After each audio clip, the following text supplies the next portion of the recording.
Hola, ¿qué tal?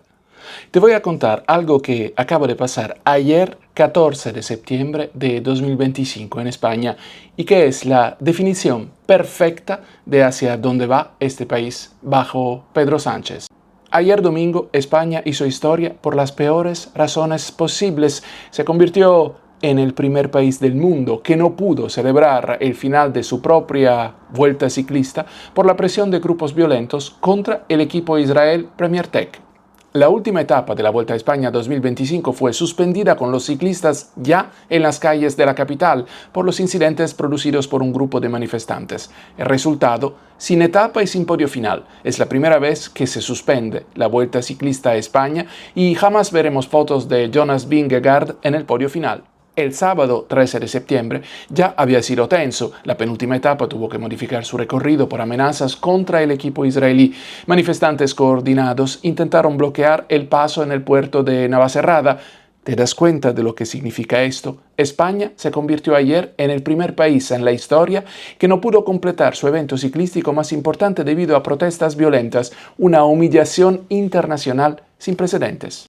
Si conoces la historia latinoamericana, esto te va a sonar familiar. Es exactamente lo que hacen Lula, Petro y otros cuando quieren distraer de sus escándalos internos. Crean conflictos externos, normalizan la violencia política y dejan que la tensión social haga el trabajo sucio. Spoiler alert, no voy a salvar a nadie aquí, ni a la izquierda ni a la derecha española, porque ambas han demostrado que cuando llegan al poder, las promesas electorales se las lleva el viento. Lo que pasó ayer en Madrid. Ayer, domingo 14 de septiembre, será recordado como el día que España tocó fondo. Y no exagero. El colapso en directo. La última etapa de la Vuelta a España estaba programada para terminar en el Paisaje de la Luz, en Madrid. Los ciclistas ya estaban corriendo por las calles de la capital cuando todo se descontroló. Incidentes producidos por un grupo de manifestantes hicieron que suspendieran la etapa. Resultado histórico, sin etapa y sin podio final, es la primera vez que se suspende la Vuelta Ciclista a España. Jonas Vingegaard, el ganador, jamás pudo subir al podio. La penúltima etapa tuvo que modificar su recorrido por amenazas contra el equipo israelí. Manifestantes coordinados intentaron bloquear de nuevo el paso en el puerto de Navacerrada. Los ciclistas del Israel Premier Tech no podían ni entrenar con normalidad por seguridad. ¿Te das cuenta de lo que significa esto? España se convirtió ayer en el primer país en la historia que no ha podido celebrar el final de su propia vuelta ciclista por la presión de grupos violentos. El primer país que ha permitido que el odio antisemita secuestre un evento deportivo internacional. ¿Cuál fue la respuesta de Pedro Sánchez a esta humillación internacional de ayer? Según informan, Sánchez mostró su admiración por las protestas, calificándolas como un pueblo que se moviliza por causas justas. ¿Te imaginas si esto hubiera pasado ayer con ciclistas franceses, alemanes o brasileños? El escándalo internacional habría sido monumental. Pero como son israelíes, aparentemente está bien que España se convierta en el primer país del mundo que no puede garantizar la seguridad básica en su evento deportivo más importante. Todo empezó en mayo de 2024. España reconoce oficialmente el Estado palestino, justo cuando Sánchez tenía encima los escándalos de su mujer, Begoña Gómez. Las declaraciones que crearon este ambiente, respeto las protestas ante manifestaciones que incluyan consignas antisemitas.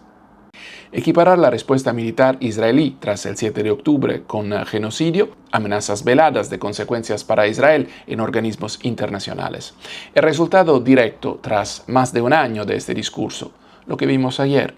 Cuando normalizas el discurso antisemita desde Moncloa durante más de un año, cuando llamas genocida a Israel, cuando respetas las protestas violentas, no te sorprendas si después España se convierte en el primer país que no puede celebrar el final de su propia vuelta ciclista. La distracción perfecta funcionando ayer mismo. Mientras España entera habla de Israel y todos los medios cubren las protestas de ayer, nadie está hablando de las irregularidades de Begoña Gómez con las empresas que siguen sin resolverse, el caso Coldo y los sobreprecios de mascarillas que sigue coleando, la inflación que sigue afectando a las familias españolas, los problemas reales de vivienda, empleo juvenil y productividad. ¿Te suena familiar? es exactamente lo que hizo Petro cuando estaba en problemas con el caso de su financiación irregular de campaña. Se puso a hablar de Venezuela y Estados Unidos para que todos miraran para otro lado. En Brasil, Lula hace lo mismo. Cada vez que sale un escándalo de Petrobras o corrupción, de repente se convierte en el gran estadista internacional hablando de Gaza o criticando a Estados Unidos. Aquí viene la parte que nadie quiere admitir. España está haciendo el ridículo a nivel internacional porque está amenazando a un país que simplemente lo ignora. ¿Por qué Israel puede ignorar a España completamente? Piénsalo fríamente. España no tiene armas nucleares, Israel sí. España no tiene una armada que importe en el Mediterráneo Oriental. Israel controla militarmente toda esa zona. España no tiene influencia económica determinante en Oriente Medio. Israel es una potencia tecnológica que exporta más innovación que toda España junta. Es como si Honduras le dijera a Estados Unidos cómo manejar su política exterior. La respuesta sería exactamente la misma, una sonrisa educada y seguir haciendo lo que les da la gana. Sánchez ha puesto a España en la posición más ridícula posible, la del que amenaza pero no puede cumplir. ¿Qué va a hacer España si Israel sigue ignorándolos? ¿Enviar la Armada Española al Mediterráneo Oriental? ¿Imponer sanciones económicas que les duelan más a las empresas españolas? ¿Retirar al embajador y quedar aún más aislados? El resultado real, Israel ha seguido con sus operaciones militares exactamente igual que antes del reconocimiento español a Palestina. Cero cambios. España gritó, Israel no se inmutó.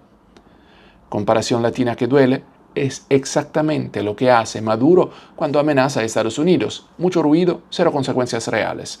Y al final, quien queda como un payaso es el que amenazó sin poder hacer nada. Lo que vimos ayer es solo la punta del iceberg. Deportistas israelíes intimidados en territorio español bajo responsabilidad del gobierno español. España vista internacionalmente como un país que tolera el antisemitismo organizado. Pérdida de credibilidad en organismos internacionales donde España tiene que sentarse al lado de Israel. ¿Te imaginas las reuniones de la Unión Europea mientras Alemania, Francia, Italia intentan mantener relaciones equilibradas en Oriente Medio? España aparece como el país que permite que intimiden a deportistas israelíes en eventos internacionales. La pregunta que se hacen los inversores, si España no puede proteger a unos ciclistas, ¿qué garantías puede dar para inversiones serias? La comparación latina que duele es exactamente lo mismo que pasó con Argentina bajo los Kirchner. Tanto ruido internacional, tantas amenazas, tanto protagonismo y al final los únicos que salieron perdiendo fueron los argentinos. La economía se fue al carajo mientras Cristina se peleaba con el mundo entero. Mientras Sánchez juega a ser estadista internacional, los problemas reales de España siguen ahí. La realidad que no sale en los titulares, los jóvenes españoles siguen sin poder independizarse, la vivienda sigue siendo impagable y España sigue dependiendo del turismo como hace 40 años. Mientras España sigue siendo un país de camareros para turistas alemanes e ingleses, Sánchez juega a ser estadista internacional. Pero espera, que no me voy a quedar solo criticando a Sánchez. La derecha española también tiene lo suyo. ¿Recuerdas el discurso de Rajoy en 2011? Vamos a bajar impuestos, vamos a ayudar a las familias, vamos a reactivar la economía. Lo que pasó en la realidad fue exactamente lo contrario. El IVA subió del 18 al 21%, cada compra te costaba más. El IRPF aumentó, tu nómina se redujo. Inventaron impuestos nuevos, incluyendo el famoso impuesto al sol. Literalmente te cobraban por poner paneles solares en tu casa. Las familias pagaron más, mientras los bancos recibían rescates millonarios. El resultado: la clase media española salió más jodida del gobierno del PP que como había entrado. Los que prometían ser los defensores de las familias y los empresarios acabaron siendo los que más les exprimieron. Y aquí viene lo que más duele. Cuando les recordabas las promesas electorales, te decían, es que la situación ha cambiado. El mismo discurso que usan todos los políticos en el mundo cuando no quieren cumplir lo que prometieron. Esto no me lo han contado, lo he visto de primera mano, conozco a varios ex activistas del PP que dejaron la política completamente, no se fueron a Vox, no se fueron a Ciudadanos, simplemente se largaron. ¿Por qué? Porque vieron desde dentro que el sistema de la partitocracia estaba igual de enfermo a la derecha que a la izquierda. Prometían una cosa en campaña, hacían exactamente lo contrario en el gobierno y después se justificaban con la realidad es más compleja. El testimonio que más me impactó, un ex concejal del PP me dijo textualmente, yo creía que íbamos a cambiar el sistema, al final descubrir que el sistema nos cambió a nosotros, los mismos enchufes, los mismos sobrecostes, los mismos favores, solo que con otra bandera. ¿Te suena familiar?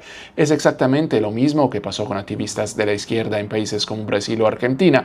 Llegaron al poder creyendo que iban a cambiar todo y acabaron reproduciendo exactamente los mismos vicios que criticaban. Vox hace exactamente lo mismo que Sánchez, pero pintado de azul. Sus promesas irrealizables, vamos a deportar a todos los inmigrantes ilegales. ¿Con qué presupuesto? ¿Con qué aviones? ¿A dónde exactamente? Proponen políticas que son directamente incompatibles con estar dentro de la Unión Europea, pero después dicen que no quieren salirse. Vamos a restaurar la España tradicional.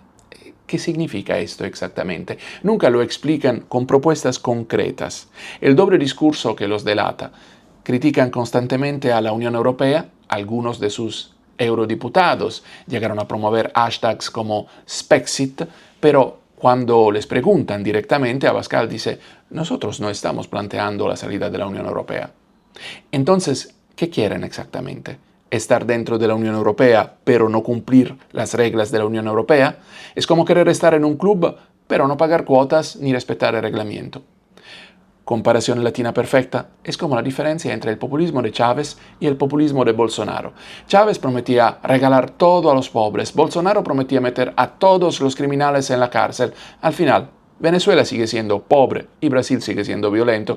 Solo cambió el color de las promesas incumplibles. La política española se ha vuelto un show de Twitter. Todos compiten por el titular más viral en lugar de gobernar. ¿Por qué los latinos entienden este show? Si has vivido en países como Brasil, Colombia, Argentina o Venezuela, lo que está pasando en España no te sorprende. Es más, probablemente ya sabes cómo termina la película. Paso 1. Llegar al poder prometiendo cambio y justicia social. Paso 2. Cuando surgen escándalos, crear enemigos externos. Paso 3. Polarizar la sociedad para que nadie hable de corrupción. Paso 4. Usar causas nobles como escudo mediático. Ejemplos concretos. Lula en Brasil, 2023, presente. Escándalo Petrobras resurge, de repente se vuelve el gran defensor de Gaza. Problemas económicos internos, culpa a Estados Unidos y el imperialismo. ¿Te suena familiar con Sánchez? Petro en Colombia. Financiación irregular de campaña, se pone a hablar de Venezuela y Estados Unidos. Crisis económica, la culpa es del establishment y los medios. Reforma de salud fracasa, vamos a hablar de Israel. El patrón argentino con los Kirchner. Corrupción masiva, la culpa es de los buitres internacionales. Inflación descontrolada, Estados Unidos los persigue. ¿Notaste el patrón? ¿Por qué funciona temporalmente? La gente prefiere creer que sus problemas los causa un enemigo lejano que aceptar que eligieron mal a sus representantes. Dato psicológico, es más fácil odiar a Netanyahu, a quien nunca vas a ver, que admitir que tu presidente está usando tu indignación genuina para tapar sus problemas. Lo que puedes hacer, no piques el anzuelo. La próxima vez que veas a un político hablando de conflictos internacionales, pregúntate, ¿de qué no quiere que hable? Exige propuestas concretas. No votes por discursos sobre Palestina o Venezuela. Vota por programas específicos con números y plazos para España. Aprende de la historia latina si tienes familia o conoces gente de Venezuela, Argentina, Brasil. Pregúntales, los mismos discursos, los mismos resultados. Si vienes de Latinoamérica y vives en España, usa tu experiencia. Tú ya viste esta película. ¿Cuándo vas a dejar de elegir entre populistas de izquierda y derecha y empezar a exigir políticos que realmente gobiernen? España puede elegir. seguir el camino argentino de polarización eterna y decline económico, o aprender de los errores latinos y cambiar el rumbo. Pero ojo, el tiempo se agota. En política como en economía, las decisiones tienen consecuencias y las consecuencias del populismo ya las conocen muy bien en América Latina. La política no debería ser entretenimiento, debería ser gestión, pero mientras la gente siga aplaudiendo el circo, los políticos seguirán siendo payasos. Si votas en España, tu voto es tu poder, úsalo con inteligencia, no con emociones. Y si conoces la historia latinoamericana, ya sabes cómo termina esta historia. Depende de todos si España la repite o aprende de esos errores. ¿Qué opinas? ¿Crees que España está cayendo en el mismo populismo que ya se ha visto en Latinoamérica? Déjame tu comentario.